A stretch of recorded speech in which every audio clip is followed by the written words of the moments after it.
Good morning, everyone. Good morning.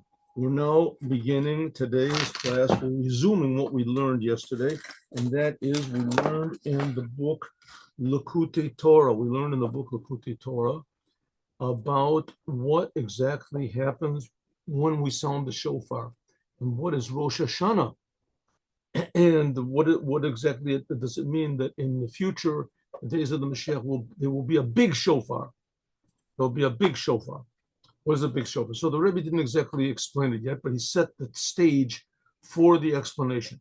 And the Rebbe explained to us what Rosh Hashanah is. First of all, let's give charity. Let us give charity. Let us give from what we have to others. Here we go. Ready? Charity.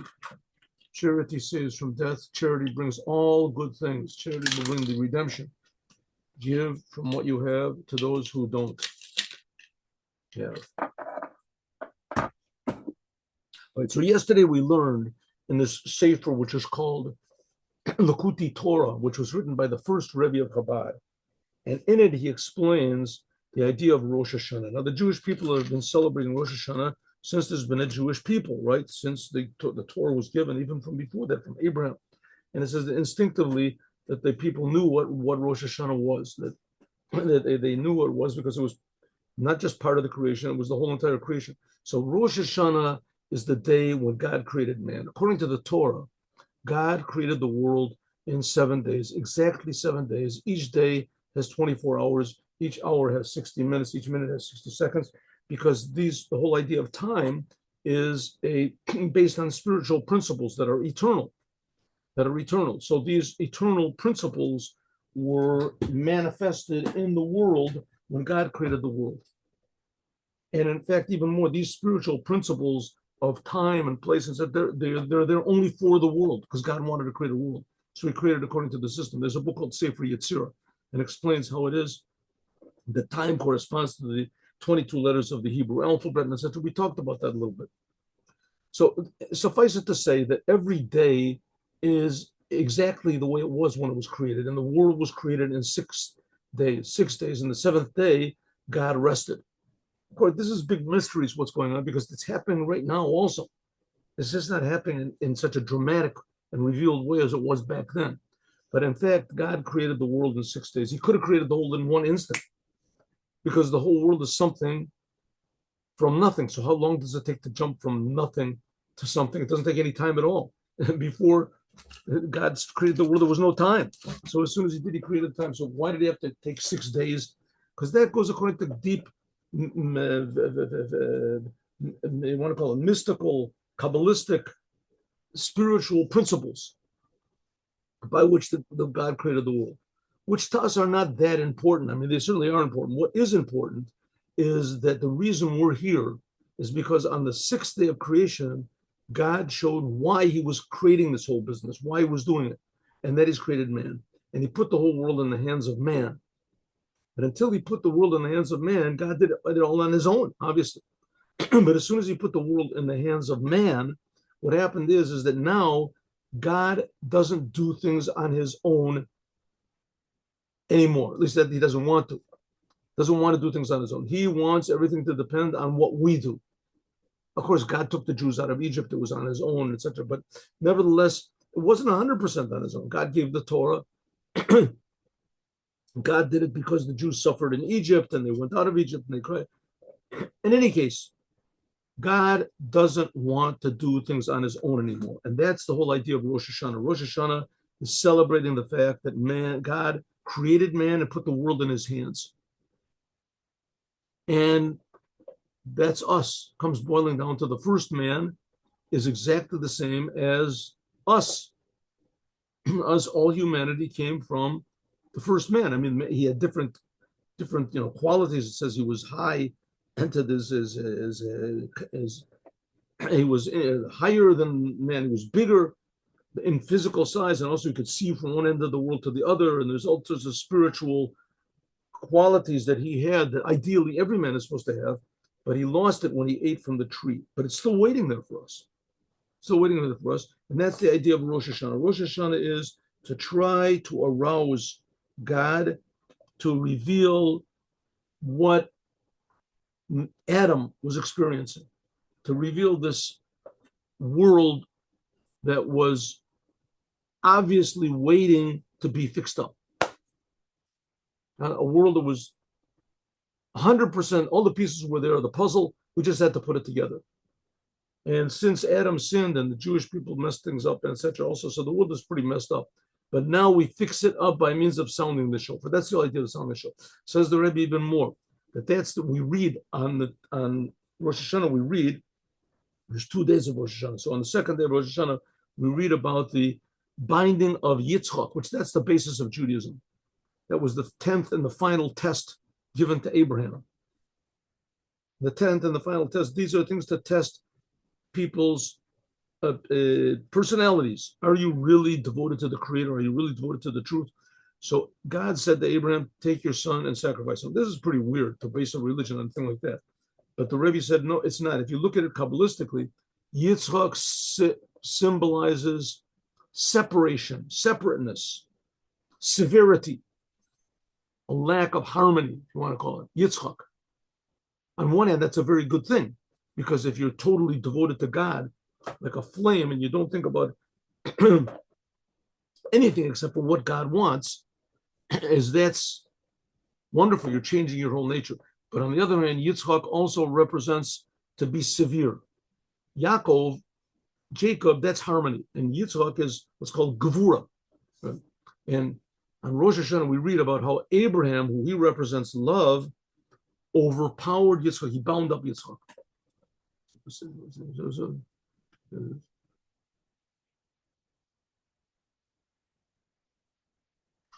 Here, it's over here. Let's make this bigger a little bit. And then we can start to go. There we go.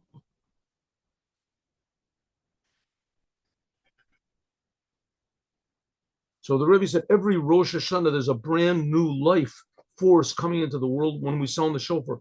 It's a new dispensation of life and of creation coming into the world.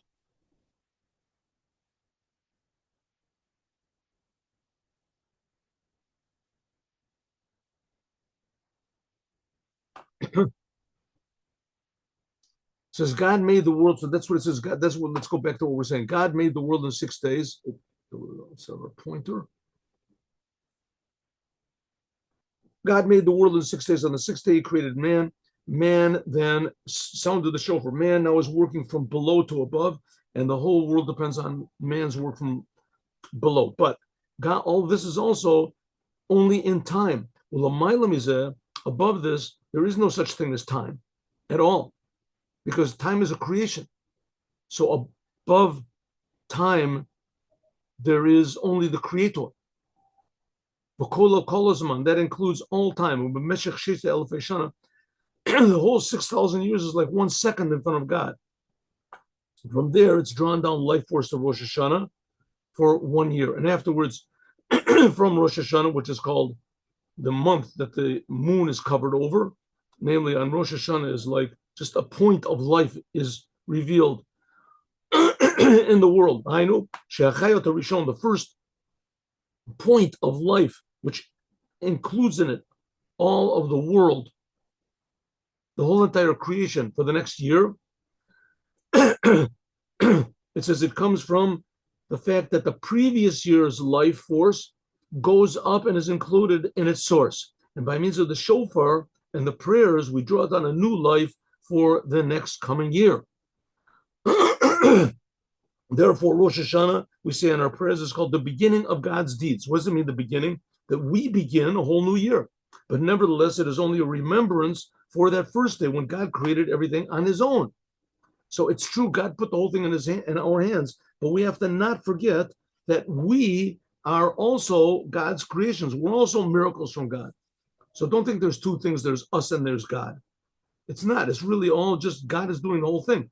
But on the other hand, God wants us to feel separate, and it's very important to God that we feel separate, and it's very important that we use our individuality to serve God. That's the idea of Rosh Hashanah.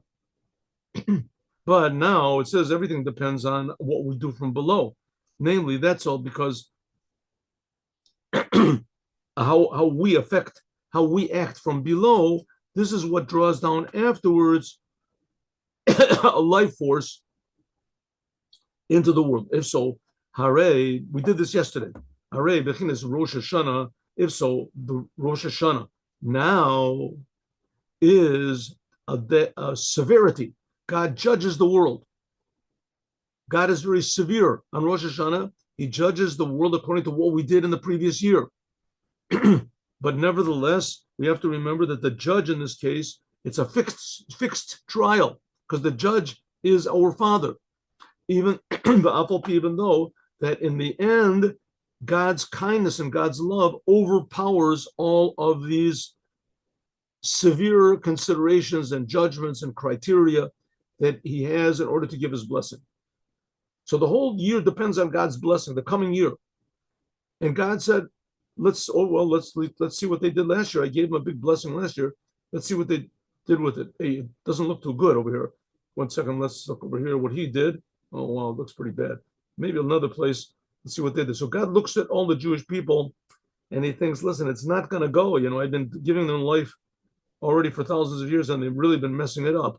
So I think maybe this year, says the Rebbe, nevertheless comes Rosh Hashanah and God makes the judgment. And after everything, kindness overpowers severity.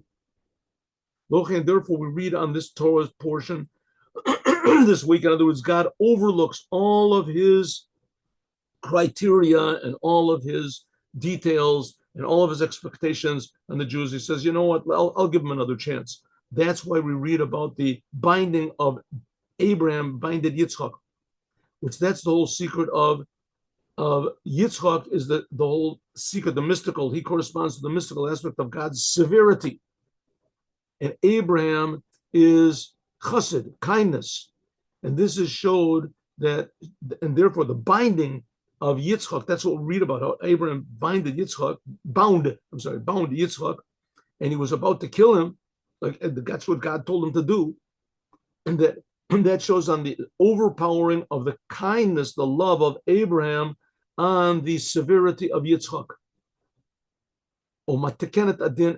And this sweetens the judgment and the severity of the world.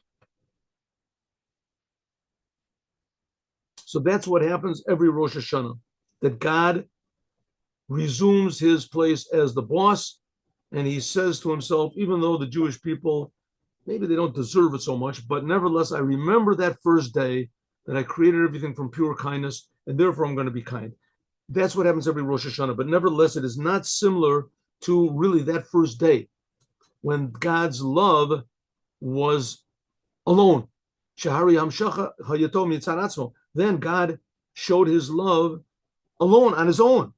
There was no judgment there at all. Chesed was just pure kindness. And that's basically the way the world is now. It's just pure kindness of God. But God doesn't want it to be that way. He wants that we should be vessels to receive this love. That's why Yitzchak says is going to be the main cause of the future redemption, because Yitzchak is individuality. Every individual separately will serve God according to his own, his own volition, but his own inspiration, his own personality. I won't serve God because somebody else does it. Maybe the other person doing it will show me that God is really good and God is really the creator, everything. But to convince me that God is more real than I am, only I can do that. Only I can do that. So that's the idea of Yitzchak. Yitzchak is severity, separate, individuality. And the kindness, the love, the blessing, that's the truth. That's the fact. That's the fact. That's pure godliness, is love. But God doesn't want it to be that way. God wants there to be harmony in the world. That's the idea of Rosh Hashanah, that we have to arouse God. In the first day of creation, God did everything because there was no one to arouse him. And this, what it says, Zichron Liyom Rishon. That's what we say in our prayers, that today is the beginning of our deeds. We sound the shofar, we pray, but it's a remembrance for that first day that was pure love of God. And it's that pure love is still now. But right now, it's only just a zecher. It's just like a little sort of a remembrance of that love that God promised he would never abandon. This is just a remembrance for that first day. Masha Alpha became nevertheless Gavurus, no matter how bad the situation is, nevertheless the severity will be sweetened, it'll be mitigated by the love of God. But it's not exactly the same thing as the first day of creation. Oh, okay. It says, look in the Zohar, etc. Okay, that's what the rabbis say, that say in front of me Malchiot on Rosh Hashanah, say in front of me sentences of kingship in order to make me rule over you.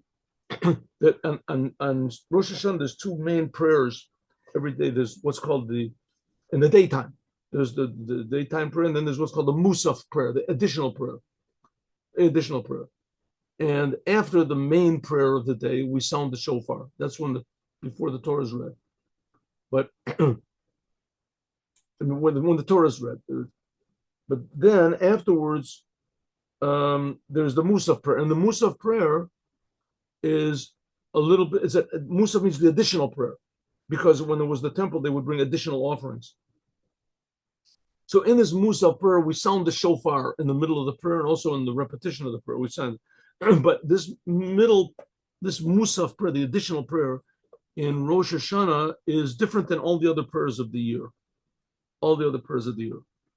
All the other prayers of the year are either 18 blessings, 19 blessings like we say every day, or 7 blessings that we say on the holidays and Shabbat.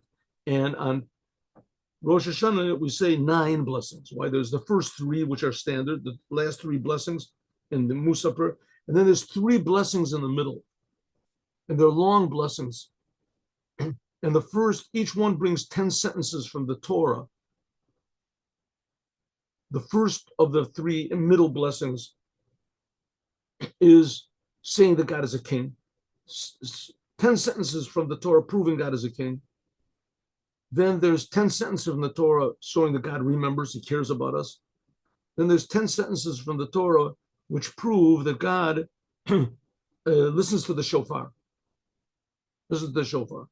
And this is, so to speak, bringing a proof to God that he has to be a king, and he has to remember us, and he has to listen to the sound of the shofar. But the first blessing, the first 10 sentences are talking about making God a king. That's the whole thing of Rosh Hashanah, making God a king. We're saying, God, we are coronating you. We want you to be the king of the universe. God, he needs us. He says, yes, that's why he set up the world. He set up the world that he wants us to make him our king. That's what he says, to make me a king over you. A king that doesn't have a people is not a king. Omru, Jewish people, they have to say, you Jewish people, you have to arouse. I'm sorry. You have to arouse God. Huh? That makes sense? You have to arouse God. I mean, on one hand, it does sort of make sense, because, I mean, if we're going to go, if we're going to say that God created the world and he talked to man when man sinned, so let's take this thing, to its conclusion, logical conclusion or illogical conclusion, whatever you want to call it. So if you want to say God exists and that God created the world and that God cared about the world and he created the world from nothing, so there is no reason to suppose that God stopped caring about the world. Why did he stop caring about it? Right? If it was important, it's infinitely important to God. So he says, yes, when God created the world, he created man. And now man's job is to arouse God. We arouse God because that's how God set it up. Makes God a king over the Jewish people and eventually over the whole world. That's the idea of Mashiach.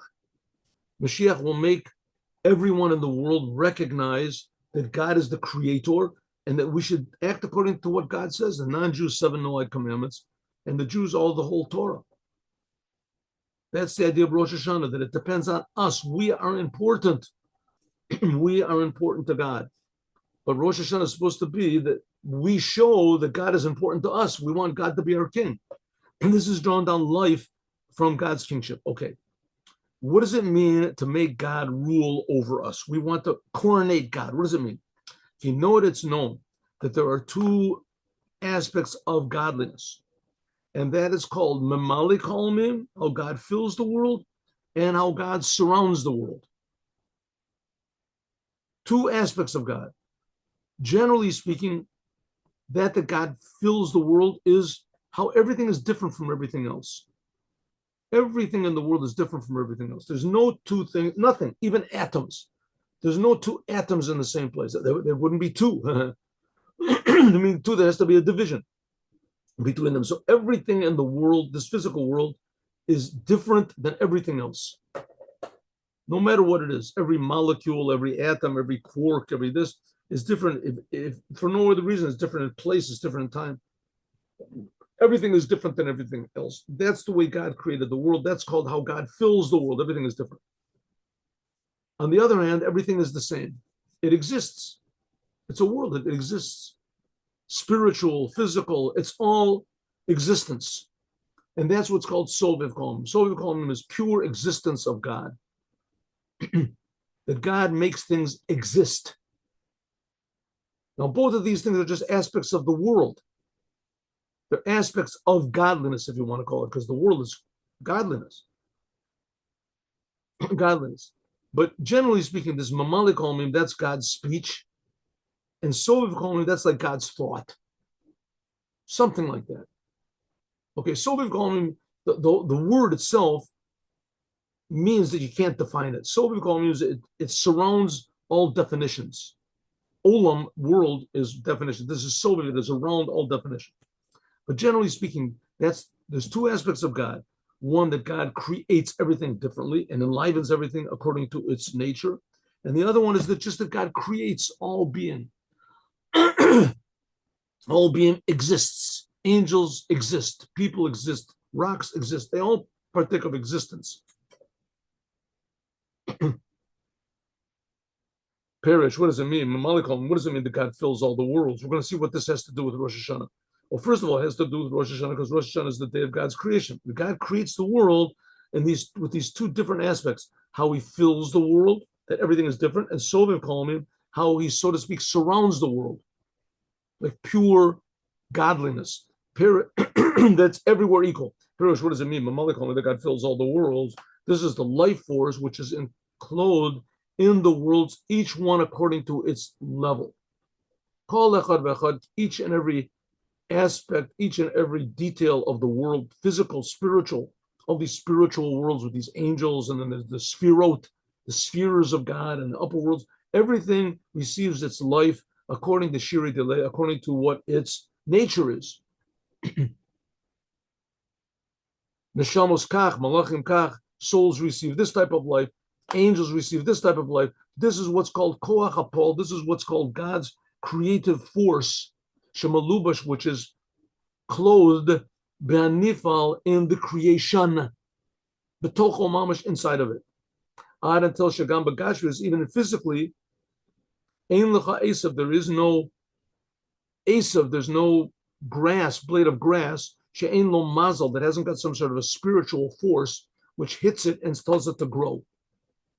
This is individual life which is drawn down into every little blade of grass. This one little blade of grass, the yichud, individually, the gavoa mi'an gavoa, and higher. What is the source of a piece of grass? What's the source of a piece of grass? So it says in the upper worlds, there's a source of vegetation. Let's say that's the world of Yetzirah. This physical world is like rocks. That's the world of Asiyah. And then the upper world is like vegetation. That's like Yetzirah. That's the source. Then there's animals. That's like Bria. And then there's man. That's Atzilut. That's where the source is. And then there's a source to that source. But Gaboim Aleim, one level above the other. Each and every creation there is in the world has its own source, and that source has a source, each one according to its level. Now that's the way God created people. Excuse me. If you've ever read an anatomy book, human anatomy, so you see the things are not the way they appear. If you look at a person, you can't really tell the difference. Nowadays they have these the robots that they look exactly like people, and they're also acting like people. It's very hard to tell what's a person, what's not a person. Right? Very, very difficult to tell. But the one big difference is is that if you look inside of a robot, you'll find a bunch of wires or whatever there's inside, right? But if you look inside of a person, then you'll find the whole thing is not organized at all.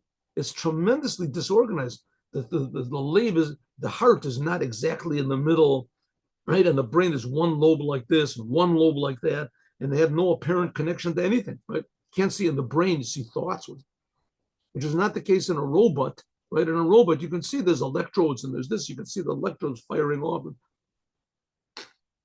You can trace everything, so to speak, back to its source. And a human being, it has a digestive system. Robots have a digestive system, has a reproductive system, right? Robots for sure don't have a reproductive system. One robot cannot create another robot, right? People, they have the respiratory system and a digestive and a nervous system and an endocrine system and all. It's so complicated. A human being says, well, that's the way all of the creations of God are. All the upper worlds are. The life force from the Creator, Shenimshach, it's drawn down into levels, one level above the other in tremendous detail. Like it says, like it says, everything in the world, for my glory was created, formed, and done. This is the three worlds we just talked about. Bria, Yetzirah, and Asiya. The Kavodi, that refers to Atzilut, says, Barativ, I created, Yetzartiv, Afasitiv. There's what's called Atzilut, Bria, Yetzirah, and Asiya. There's all these amazing, complicated worlds with all angels and Sphirot and things that every single detail. This is what God created on the 6 days of creation. Bruim Lane case, there's creations without any end. You think this world is complicated and multiple? How many blades of grass are there? How many atoms there are? Well, there's more angels. Angels are not limited to being physical. The Koach HaBorah, the power of the Creator, is clothed inside of each and every atom, each and every creation. And that goes, we're not just talking about the physical world. According to, you look in the astronomers look, and they see that there's other solar systems and there's other galaxies and there's other nebulae and all of this, there could be life on these places, there could be people, and it doesn't make it, whatever there is, it's being created by God. Each and every one of them according to its nature. Commercial like the division of life, which is drawn down from the power of sameach, of growth, of vegetable. The power of vegetation, which is to make things grow, is in the ground. The common meaning tzmachim, and in the ground there can grow up. You go like in the Amazon desert or something like that, and the jungle. In jungle, you can see in one square foot, there's like 40 different types of flowers with the weeds and growths and Shabbat showing all the different types of growth in the world all come from the same ground. Each one is different one from the other. This is called mamalikom. That's how God fills the world. That's one aspect of that. But then there's another aspect of that God surrounds the world. This is a light and a life force which is above the creation. This is not determined or it is not affected by the creation. It's equal everywhere. We're talking about God over here. Let's go to the next page.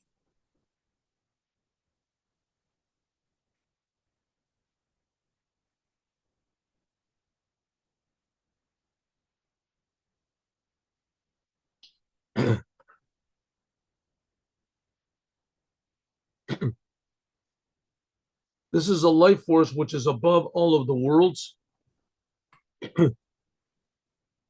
That's what it says by God. Ani Hashem lo sheniti. I am God. I never change. When it says Atahu Achelo Nivro Ata Mishin Nivro, you're the same God before the world was created and after the world was created, exactly equal. Okay, now we're going to talk about this a little bit, but basically it really doesn't make any sense. I mean, how can it be that God creates the world and he didn't change it all? At least he put out a little energy. It says in the Bible that God spoke, right? He did something. He spoke, right? That's what it says in the Torah. He spoke to Adam. Adam, they ate from the tree. God said, "What are you doing?" Right? God told Adam before, "From all the trees you can eat, don't eat from this tree," etc. And Noah, God spoke to Noah. So God is expending energy, is doing something, isn't he? God is, I mean, this is not so. Not so. God does not change at all.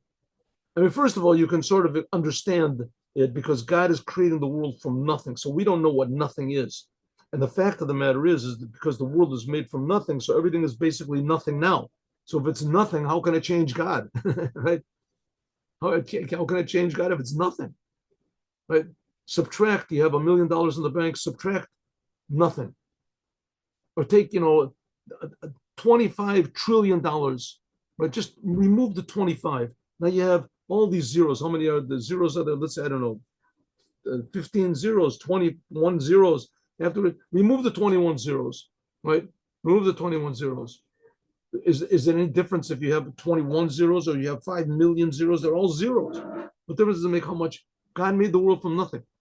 Okay, this of course doesn't mean anything to us because what do you want to say that I'm nothing? What does that mean? I'm nothing. If I'm nothing, then who's talking? Who am I giving class? Who did God give the Torah to? Right? It says that God created the world, that He did something. So it must be that God did something. He changed somehow or other. It says no, He didn't change. Why? Because how can it be that God created so many creations, billions of creations, just in every little speck of existence? There's so many atoms that everything is different from everything else. How could it be? Didn't God change it all? He spoke, because the ray of godliness that creates and enlivens all the worlds, it is only just like a ray, external ray of godliness at all. The Enu Nogazbo, and it does not touch God at all. And it doesn't cause a change in Him at all. Maybe you can say, I mean, you can't find an example for this. There's no example for this. But let's say an example, you take a picture of somebody. You take a picture of somebody, that picture does not steal, right? At least that's what they used to say, that the American Indian said that if you take a picture of somebody, it steals his spirit. It steals his spirit. I mean, that's sort of logical because here you have a picture and there's the person in the picture. It must take something from the person. But the fact of the matter is when you take a picture of a person, it's just like how light bounces off of that person. It's not really the person at all. But on the other hand, you look at the picture, hey, that's a picture of Grandpa. Where'd you get that picture? Right? So you can recognize it automatically. This is Grandpa. You show him the picture and the person starts crying, Grandpa, how I remember you. What? It's just a bunch of colors on a page. And those colors, they don't change Grandpa at all. It was just light bounced off of Grandpa, 50 years ago. And that's how you got the picture. That's how you got a picture. So it doesn't change the person at all. Something like that. This whole world is just like a ray of godliness. So it doesn't change God at all. Of course, that's not such a good example because in the end, the picture is the picture. It is something happened. Light did bounce off of this person, right? So maybe somehow there's some photons or something happened. With God, nothing happened. Why? Because it's two different types of reality. A picture is in the same world as the person was, but God, so to speak, is not the same existence as everything that He creates. Just like a little ray of reality, of God's reality, this enlivens all the worlds. So God has this ability to create reality. Like we said so many times before, God does not exist in any way we can understand. God creates all existence. God creates all existence. God is infinitely more real than anything that He creates. And we have absolutely no idea what that means. But it's true. That's why people don't believe in God. And they're very justified because it makes no sense. I'm being created. What are you talking about? I'm here. God is creating me. What does it mean? That's one big reason not to read. But on the other hand, in our hearts, we feel somehow or other, maybe this thing is true. Maybe it's real. I mean, I am here and I really don't know how. So maybe it could be a God. Now you want to tell me that same God, He took the Jews out of Egypt. He gave the Torah. He really cares. Says the whole world is just created from a little ray of God's infinite reality. So it doesn't touch God at all. Ki chayos kol olamos, the life force of all the worlds, is only what it says, ana omlech. God says emlech. God says, I want to rule. The fact that God creates the world, this comes from God's kingship. And God decided in his mind, I want to be a king. And a king can only be over people. And people have to be similar to the king. How are we similar to the king? We have free will. We have free will. We have love. We have awe. We have the aspects that God has in a totally different way. But God created us in his image. There's a mime from the Rebbe that he says God created us in his image so that everybody has the option to think, I'm God. Right? I am God. That's what everyone feels. But that's what we're supposed to do on Rosh Hashanah. Say, no, I don't want to be God. I don't want to be the king. I'm not the king. I want God to be a king. I want it to be like it was in the first day when God said, I want to be a king.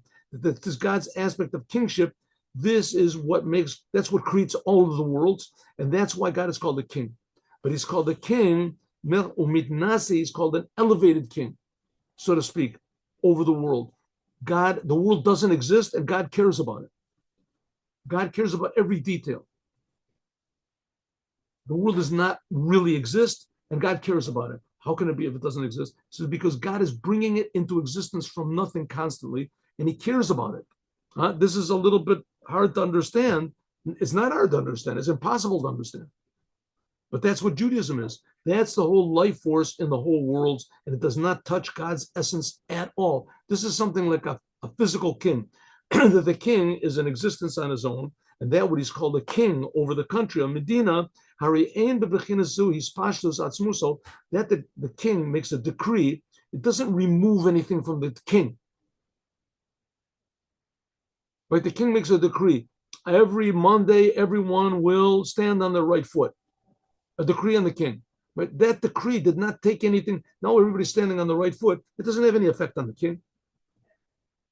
It's just that the name of the king goes. The king's not going and commanding everyone. The king just puts his name on this document, and everyone has to do it. The same thing is with God.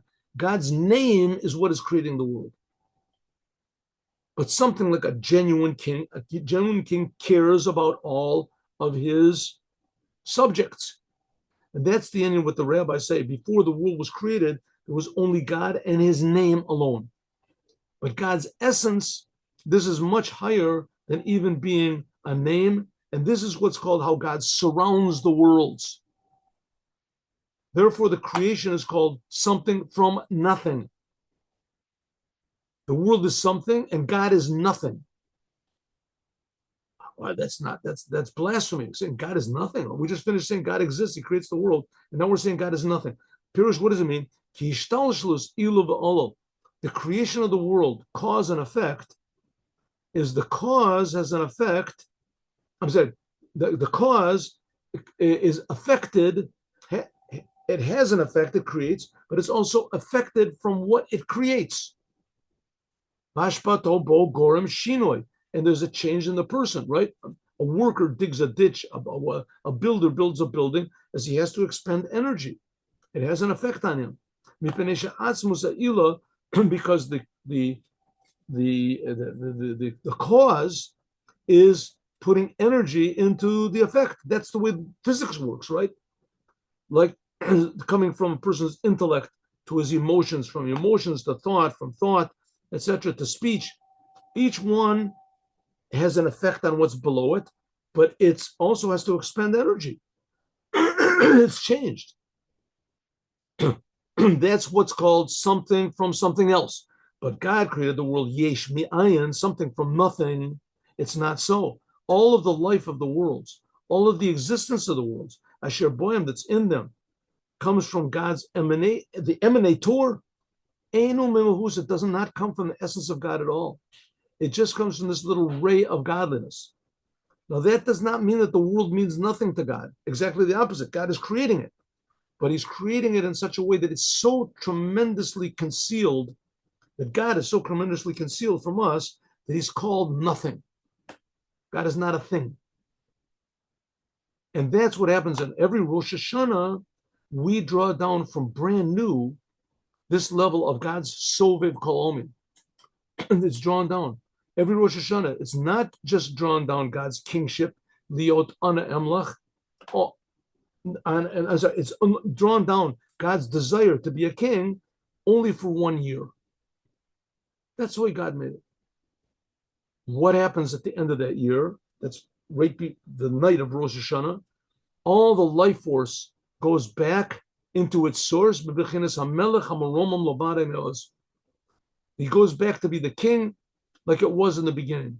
Like just like the world before it was created, it's included in God's name. Something like, let's say you have a business, right? You have a business and you make the cars, an automobile factory, right? And you want them to work on it. End of the year, you have what do they call it? There's a word for it. Anyway, they make an accounting at the end of the year.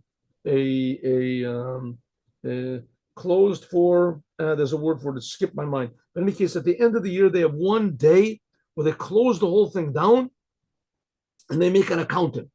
They make a meeting of the board members and they said, let's look at what happened in the previous year, right? Let's see what happened the previous year. These are expenditures. This is our profits. This is our, hey, 1 second. We expended, we put out more money than we took in. How can this possibly be? Maybe people don't like our cars. Maybe people don't want cars anymore. Maybe somebody's stealing from us. Maybe we're charging too much. Maybe we have to change something. Maybe they look at the previous year and they make an inventory. Oh, that's an end of the year inventory to decide if we should open the business up again. That's what God does at the end of the year. At the end of the year, this is the end of the year inventory. God says, every Jew, take an accounting of yourself. I'm going to take an accounting of you, and I'm going to decide if I should open business again. That's what it says. What's this here? This is terrible. That's what it says that.